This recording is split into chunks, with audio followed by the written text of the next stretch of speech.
welcome to MTG Pro Tutor. I'm Sean Penard, your host, and today we're opening a Cons of Tarkir booster pack. Let's dive in and see what we get. Remember, it's important to take the best card regardless of color for the first few picks. This is called staying open.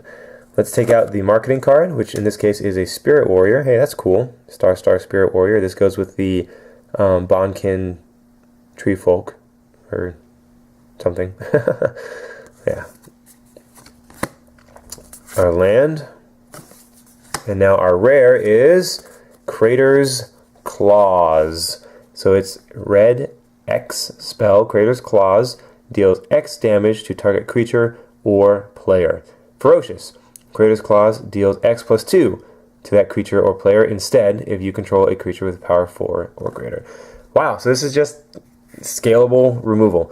I really like things, I really like cards like this, and like Heat Ray from M15 because they scales with the game. Early on, if you just need to remove, a utility creature, you can dump a few mana into it. Later on, if you need to remove a bigger creature, you have later on in the game, typically you have more mana. You can do that. If you need to close out the game, then you can do that with Crater's Claw. So this is really nice. I like Crater's Claw. It's nice, scalable removal. So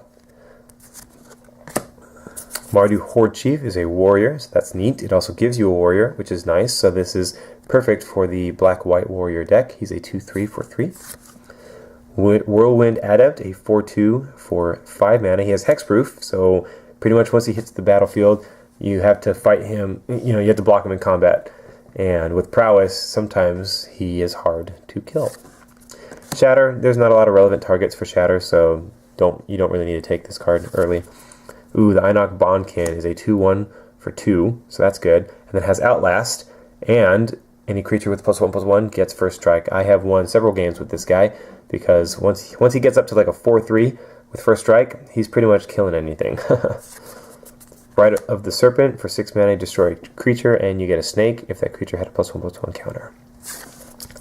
Dragon Boon, speaking of +1/+1 counters, will give a creature 2 +1/+1 counters.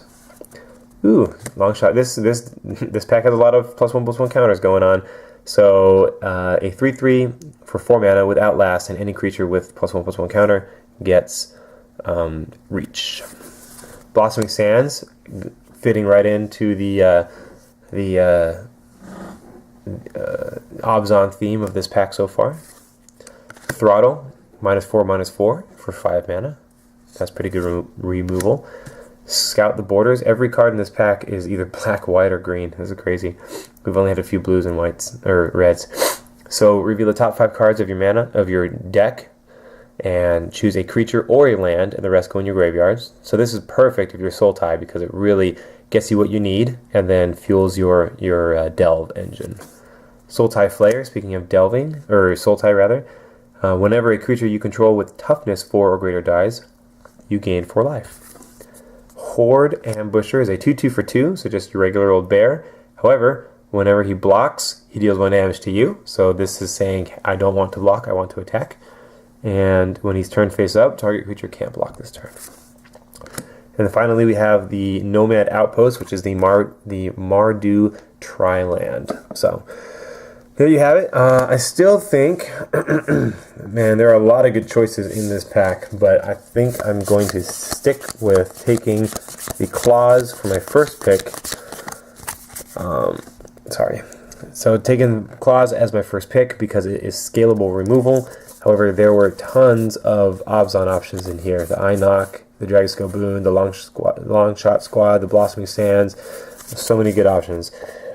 So here we go. Crater's Claws. I like the scalable removal.